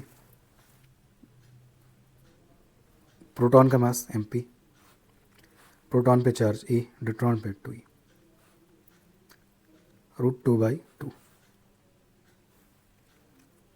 सही, √2 से multiply करो, √2 से divide, क्या बन जाएगा? √2 से मल्टीप्लाई, √2 से डिवाइड, तो 2 से 2 मर गया, 1/√2। क्लियर हो गया? तो जैसा सवाल हो यूज़ करो ना फार्मूला। काइनेटिक सेम है तो के का यूज़ करो, मोमेंटम सेम है तो पी का यूज़ करो, स्पीड सेम है तो एम का यूज़ करो, पोटेंशियल सेम है एक्सेलरेशन का चार्ज पार्टिकल का तो 2m क्यू वी यूज़ करो। हो गया? अरे भाई ड्यूट्रॉन का मास कितना होता है? 2 MP, प्रोटॉन का एम पी, और प्रोटॉन पे चार्ज कितना है? ई का, ड्यूट्रॉन पे 2e का, 1/√2 कर लेंगे। ये 24। क्या नया सवाल है? बहुत पहले लीड ने पूछा हुआ 3-4 बार। नेक्स्ट हो क्वेश्चन नंबर 38। अब वो सवाल है जो आपसे फिर मेंस ने पूछा 24 में। खैर हो ना, हो जाएगा। उन्हें कहा है एक रीज़न है जहाँ पर ई और बी दोनों, मतलब लॉरेंट फोर्स का ज्ञान चल रहा है, एफ ई भी है, एफ एम भी होगा, हो सकता है। उन्हें कहा है हम चाहते हैं वेलोसिटी चेंज ना हो, तो वेलोसिटी क्या चाहिए आपको? कांस्टेंट चाहिए, सिखाया था मैंने, वी कांस्टेंट चाहिए। तो 2 केसेस, पहला एफ ई ना हो, एफ एम ना हो, मतलब ई भी 0, बी भी 0। आंसर नंबर ए सही। फोर्स ही नहीं है तो काहे की वेलोसिटी में चेंज। दूसरा बी देखते हैं। अब उन्होंने कहा है ई 0, बी नॉन 0। देख लेता हूँ, ई 0, एफ ई नहीं, बी नॉन 0, तो क्या एफ एम 0 हो सकता है? हो सकता है। कैसे? वेलोसिटी और बी एक दूसरे के अलॉन्ग आ जाए, एफ एम 0 हो जाएगा, एफ एम भी 0, एफ ए भी 0 हो सकता है, तो बी भी सही। सी, ई नॉन 0 है, बी 0 है, ये पॉसिबल नहीं है। क्यों नहीं? एफ ई तो है, ई तो है ना, एफ एम नहीं है। अब जब फोर्स है तो काहे का वेलोसिटी 0 कांस्टेंट, तो वेलोसिटी तो बदला, एफ ई है, फोर्स है तो वेलोसिटी बदला। सी तो नहीं हो सकता। डी, दोनों नॉन 0, बिल्कुल चलेगा, एफ ई भी चलेगा, एफ एम भी होगा, दोनों एक दूसरे के अपोजिट हो जाएंगे, वैल्यू में बराबर 0। तो प्रोबेबिलिटी के हिसाब से भैया सी को छोड़ के ए, बी और डी, ऑप्शन नंबर सी। ये है ज्ञान। इसका मतलब मैग्नेटिक फोर्स में सिर्फ ये मत समझना कि अच्छा अगर बी नहीं, बी है तो क्या एफ एम नॉन 0 होगा? बी है, एफ एम 0 हो सकता है। अभी तो किया पहला सवाल, क्या था पहला सवाल? वही तो था कि जब एक चार्ज पार्टिकल एक स्पीड के साथ मैग्नेटिक फील्ड में एंट्री कर रहा है तो क्या उस पर मैग्नेटिक फोर्स लगेगा? ऑलवेज लगेगा। लग सकता है, लग सकता है, 0 भी तो हो सकता है। कब? Along the B. कंडीशनल है, बहुत डिमांडिंग फोर्स, बात हुई थी तुमसे। फिर नीट में 19 में पूछा गया, तो जितने टॉपिक्स मैंने सेलेक्ट किए हैं वो टॉपिक्स मोस्ट डिमांडिंग टॉपिक्स हैं। मैं बहुत ज़्यादा तुमको सीक्रेट नहीं बताना चाहता, ठीक है ना, क्योंकि दुनिया जहाँ जा रही है मुझे पता है, बहुतों का सिलेक्शन हो रहा है मुझे ये भी पता है, लेकिन बहुत पढ़ने के बाद हो रहा है ये भी पता है। बहुत ईजी गोइंग नहीं रहा, ये सिलेबस इतना बड़ा, पढ़ते पढ़ते जान चली जाती है। आगे का पढ़ो पीछे का भूल जाता है, फिर पीछे का पढ़ो तो आगे का छूट जाता है। दिक्कत है। सॉल्यूशन क्या है? Question mark. सोचो 19 में क्या पूछा गया? हाइड्रोजन एटम और अल्फा, ए नहीं है, अल्फा पार्टिकल है, ठीक है। हाइड्रोजन एटम आयोनाइज्ड है तो प्रोटॉन है, और अल्फा पार्टिकल, प्रोटॉन का मास mp होता है, चार्ज e होता है, अल्फा का मास बोलो 4mp होता है, चार्ज 2e का होता है। ये क्यों लिख देता हूँ? ताकि कंपेयर कर पाऊँ ना रेशियो के लिए। सेम मोमेंटम है, कांस्टेंट मैग्नेटिक फील्ड है। What is the formula? अब तो तुमको आई गया, आर बराबर P by Q B, Q P और बी से आर इनवर्सली 1/q। आ जाओ रेशियो बता दो, R proton upon R alpha, Q alpha upon Q proton. Inverse relation है ना चार्ज का, क्यू अल्फा 2e e 2/1। आ गया? बोलो। बिल्कुल कर सकते हैं सर। क्वेश्चन नंबर 39, 40, फिर 19 में सवाल आया नीट में। क्वेश्चन नंबर 40 देखिए, प्रोटॉन और alpha particle both enter in the region of B moving at angle right angle 90 degree of B पर एंट्री कर रहे हैं, बी से 90 डिग्री पर आ रहे हैं। तो मान लेते हैं बी से 90 पर आ रहे हैं, तो बी किस में मान लेते हैं? क्रॉस में मान लेते हैं। बनाने की जरूरत नहीं, मैं तो समझा रहा हूँ तुमको। इस तरह से एंट्री मार रहे हैं, तो दोनों की वेलोसिटी बी के परपेंडिकुलर है। उन्हें कहा है radius of both particles are equal. अच्छा, आर दोनों का सेम है, प्रोटॉन और अल्फा का आर सेम है। उन्होंने कहा है प्रोटॉन की जो काइनेटिक एनर्जी है वो 1 मेगा इलेक्ट्रॉन वोल्ट की है, तो kinetic energy of alpha particle बता दो। आ जाओ, आर सेम है कि पूछा गया कौन सा फार्मूला यूज़ करोगे, तो जो रेशियो मैं पकड़ूंगा वो रेशियो कैसे पकड़ूंगा?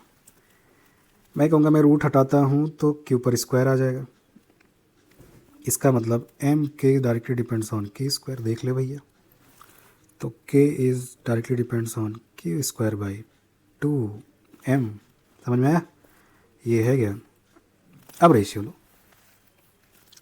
क्योंकि चार्ज भी तो है, चार्ज भी डिफरेंट डिफरेंट है।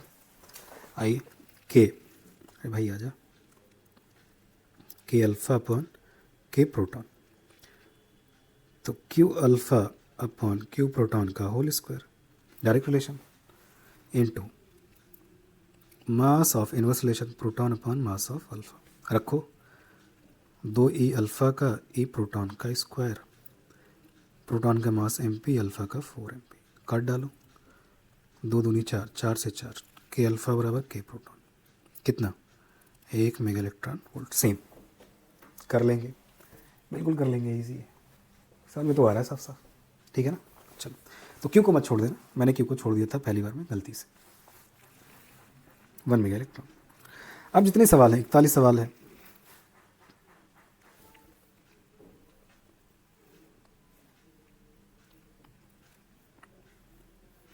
तो अब देखो ये सब सवाल तुम कर लो, ठीक है ना।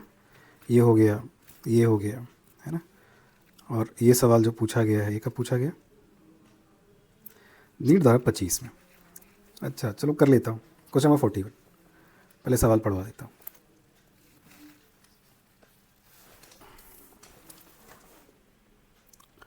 फोर्टी वन क्या कह रहा है? नीट 2025। अच्छा, ये सारे टॉपिक मेरे शॉर्ट नोट्स में जगह पाए हुए थे, तो मेरे सवाल तो गलत नहीं हुए, मेरे सवाल तो गलत नहीं हुए। आ जाते हैं, पढ़िए।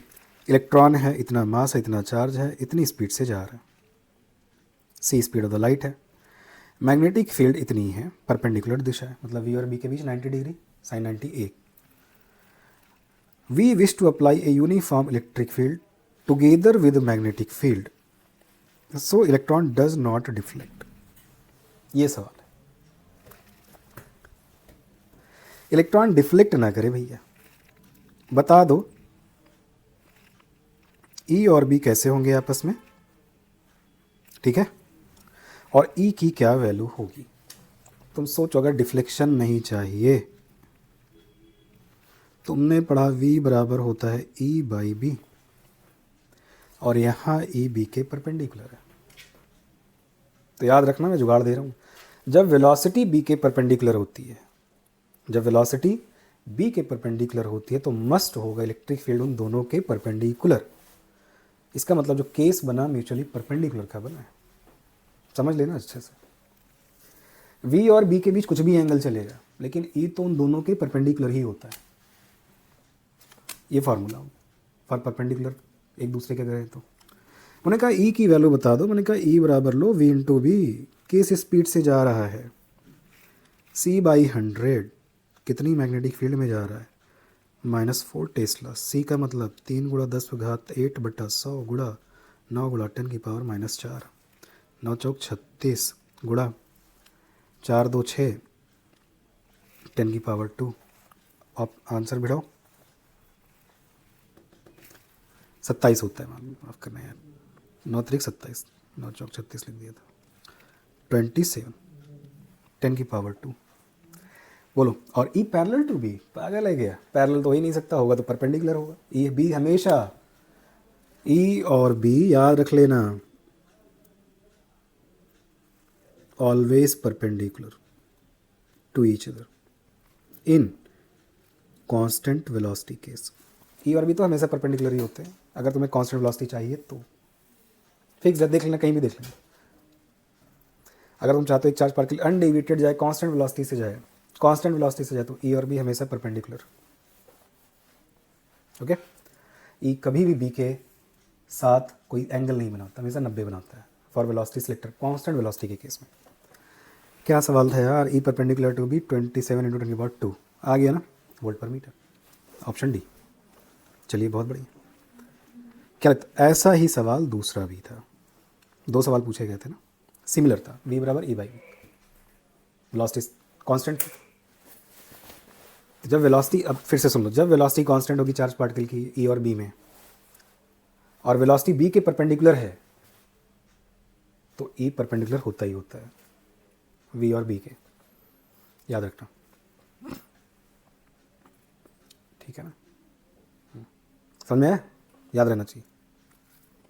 लेकिन वेलोसिटी सिलेक्टर के केस में कांस्टेंट वेलोसिटी के लिए बी का मैग्नेटिक फील्ड का और वेलोसिटी का 90 डिग्री होना जरूरी नहीं है, ना ना ना, वो किसी 60 डिग्री पर भी हो सकते हैं, लेकिन फिर ई उन दोनों के परपेंडिकुलर होगा, वी और बी के परपेंडिकुलर, और ई की वैल्यू वही होगी B cross V, B V sine theta के बराबर ई होना चाहिए। नोट लगा देता हूँ, मान ले, नोट कर लेना, ये वेलोसिटी है, ये मैग्नेटिक फील्ड है, इसी प्लेन में एंगल थीटा। हमसे क्या है, मैं चाहता हूँ ये चार्ज पार्टिकल कांस्टेंट वेलोसिटी से जाए, तो क्या 90 डिग्री वी बी का होना जरूरी है, नहीं, थीटा पे भी चलेगा, 60 डिग्री पे भी चलेगा, लेकिन ई कितना होना चाहिए, बी क्रॉस वी, मतलब ई की value V V sine theta के बराबर, और ई क्रॉस बी कर भाई, बी क्रॉस वी, ये ई होगा। अब ई ऊपर होगा, बी इधर होगा, अब भी वेलोसिटी सिलेक्टर का केस रहेगा, बस अब ई की वैल्यू कितनी होगी, जो पहले बी इंटू वी होती थी, अब बी वी साइन थीटा के बराबर होगी। गलती नहीं होनी चाहिए। इसका मतलब कांस्टेंट वेलोसिटी के लिए 2 केसेस हैं, पहला तीनों दूसरे के परपेंडिकुलर, दूसरा वेलोसिटी और मैग्नेटिक फील्ड कुछ एंगल पे हो, तो मैं कहूँगा फिर ई की वैल्यू किधर होगी, तुम कहोगे बी क्रॉस वी की दिशा में होगी, मैं कहूँगा उसकी वैल्यू कितनी सेट करूँ मैं, बी वी साइन थीटा के बराबर। अब भी ये केस क्या बना वेलोसिटी सिलेक्टर का, 99% सवालों में वेलोसिटी और बी परपेंडिकुलर ही होते, तो ई उसके परपेंडिकुलर होगा, तीनों आपस के म्यूचुअल परपेंडिकुलर, वी बराबर ई बाई बी, जो चाहिए निकाल लो, 2 सवाल नीट 25 के हो जाएंगे, पहले भी आए हुए थे। अब ये सवाल करना तुम, क्वेश्चन नंबर 43 करा देता हूँ, अच्छा सवाल माना जाता है। क्या कह रहा है, वो कह रहा है एक चार्ज पार्टिकल है 10⁵ मीटर पर सेकंड से जा रहा है, ई और बी की प्रेजेंस है, ई भी है बी भी है। क्वेश्चन नंबर 43, हॉरिजॉन्टल डायरेक्शन में जाने का मतलब वो चाह रहे हैं चार्ज पार्टिकल सीधा जाए, अब चाहे स्पीड कांस्टेंट होकर के जाए या स्पीड वेरिएबल होकर के जाए, कोई दिक्कत नहीं है। पहला स्टेटमेंट पढ़ते हैं। तो सवाल क्या था, एक बार फिर से देख लो। एक चार्ज पार्टिकल है, वो एक ऐसे रीजन में जा रहा है जहाँ बी और ई एग्जिस्ट करते हैं, बी भी है ई भी है। चार्ज पार्टिकल की वेलोसिटी दी गई है 10⁵ मीटर पर सेकेंड। वो चाहते हैं हॉरिजॉन्टल दिशा में चले, सीधा सीधा चले। मतलब इसके सवाल में वेलोसिटी कांस्टेंट नहीं बोला, बल्कि बोला सीधा सीधा चलना चाहिए। ओके, और देखते हैं। पहला, B should perpendicular to the direction of velocity and E along the direction of velocity. Okay, सोचो पॉजिटिव चार्ज हो, ये ई है, तो एफ इधर हो गया वेलोसिटी की दिशा में, और बी परपेंडिकुलर है तो मैग्नेटिक फोर्स ऊपर हो गया डॉट में। F E F M 90 degree, भैया एफ नेट कुछ हो जाएगा, घुमा देगा, तो पहला तो नहीं हो सकता। दूसरा, B and E should along the direction of velocity, ये वी है, ई भी यही, बी भी यही, F M zero, F E non zero, लेकिन अलॉन्ग द वी सीधा सीधा। दूसरा सही। B and E mutually perpendicular and perpendicular to the direction of velocity, अरे ये तो मुझे याद ही होता है। बिल्कुल, एक वेलोसिटी को सिलेक्ट कर देगा, कांस्टेंट जा सकता है, डन। तीसरा भी सही। चौथा बोल रहा है B should along the direction of velocity, F M zero, अरे 0 डिग्री है ना यार, बोला था बार बार कि वेलोसिटी अगर बी के दिशा में तो फोर्स नहीं होगा। ई परपेंडिकुलर, ओके, तो एफ ई किधर, अरे बाबा 90 डिग्री, घूम जाएगा, सीधा चल ही नहीं पाएगा। 4 भी नहीं, कौन कौन से, 2 सही है, 3 सही है, 2 3 2 3 कर लोगे, तसल्ली से करो, जाके हो जाएगा।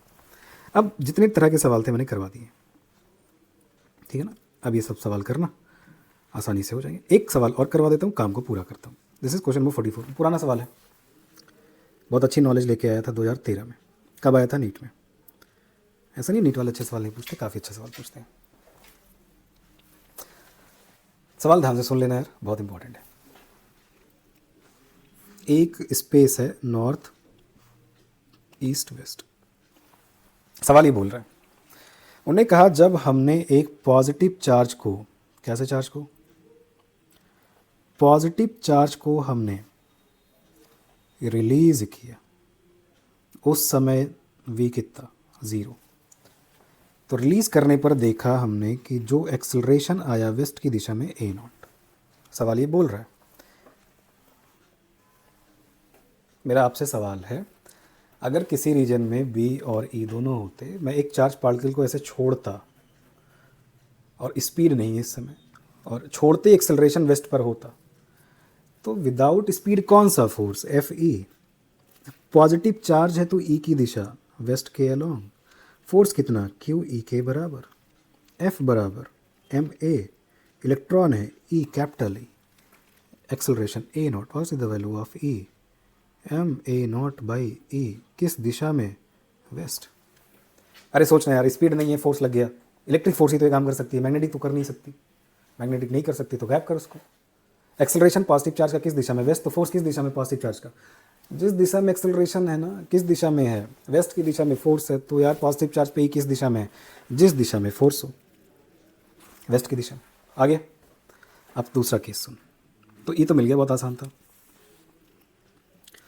नीट ने कहा अब ना फेंक नहीं रहा हूँ, अब सच बता रहा हूँ, फेंकूंगा क्यों। अब प्रोजेक्ट किया वी नॉट से उसी रीजन में, अब देखा एक्सेलरेशन 3a नॉट हो गया। सोच के देख यार, वही चार्ज था, वही स्पेस है, वही इलेक्ट्रिक फील्ड है, तो एफ ही तो नहीं बदला होगा ना। अरे सेम इलेक्ट्रिक फील्ड थी, उसी चार्ज को फिर से फेंका गया वी नॉट से नॉर्थ की दिशा में। अब उन्हें कहा कि अब एक्सेलरेशन वेस्ट की दिशा में 3a नॉट हो गया है। इसमें भैया a नॉट किसका हिस्सा है, ई का, वो तो हमेशा a नॉट ही रहेगा, चाहे मोशन दो चाहे रेस्ट से चलो। बाकी जो बचा 2a नॉट वो किसका था, हाँ एफ एम का था। एफ एम बराबर क्यू वी बी बराबर एम, एक ही जगह पे 2a नॉट। वैल्यू निकाल लो बी की, what is the value of B, 2ma naught upon E into V. सही है, ऑप्शन में तो ढूंढना पड़ता है, ठीक है। ई वी नॉट अब चाहिए दिशा, 2ma0/ev। दिशा, वेस्ट पर फोर्स चाहिए तो फेस तो वेस्ट की तरफ होगा, थंब वेलोसिटी की दिशा में, तो थंब नॉर्थ की दिशा में, फेस मेरा वेस्ट पे जाना चाहिए, तो 4 उंगलियां कहाँ होंगी, downward, plane perpendicular downward, B किधर, डाउनवर्ड। सोच के देख लेना, चार्ज पार्ट के लिए ऐसे जा रहा है, एफएम इधर लग रहा है, ट्यून, फेस इधर कर दो एफएम की दिशा में, 4 उंगलियां मैंने बांध के रखा है अभी, तो जाहिर सी बात है नीचे गया ना, देखो वेलोसिटी मैग्नेटिक फील्ड डाउनवर्ड होगी तो फोर्स वेस्ट पर लग जाएगा, आगे आंसर कर लोगे। तो जो ए नॉट था वो इलेक्ट्रिक फील्ड के कारण था, वो बाद में भी जब प्रोजेक्ट करोगे तुम तब भी इलेक्ट्रिक फील्ड फोर्स तो लगेगा, उसको वेलोसिटी से क्या मतलब, स्पीड तो ज़्यादा करे कम करे कोई मतलब नहीं बेटा। ये कुछ सवाल थे जो मैंने करा दिए, प्लीज़ तुम ध्यान से, और सारे सवाल ज़्यादातर तो करा दिए मैंने, इसी तरह के सवाल तुम देखोगे रिपीट होते जाएंगे, इसी तरह के सवाल रिपीट होते जाएंगे, ठीक है ना। इसमें 25 के सवाल थे, 24 के सवाल थे, और भी बाकी सवाल मैंने छाट दिया था, तो जितने सवाल करोगे सब इसी नेचर के क्वेश्चंस रहेंगे। करना पी भाई कि तुम्हें मज़ा आ जाएगा, ठीक। तो मिलते हैं फिर, और फिर आगे देखते हैं।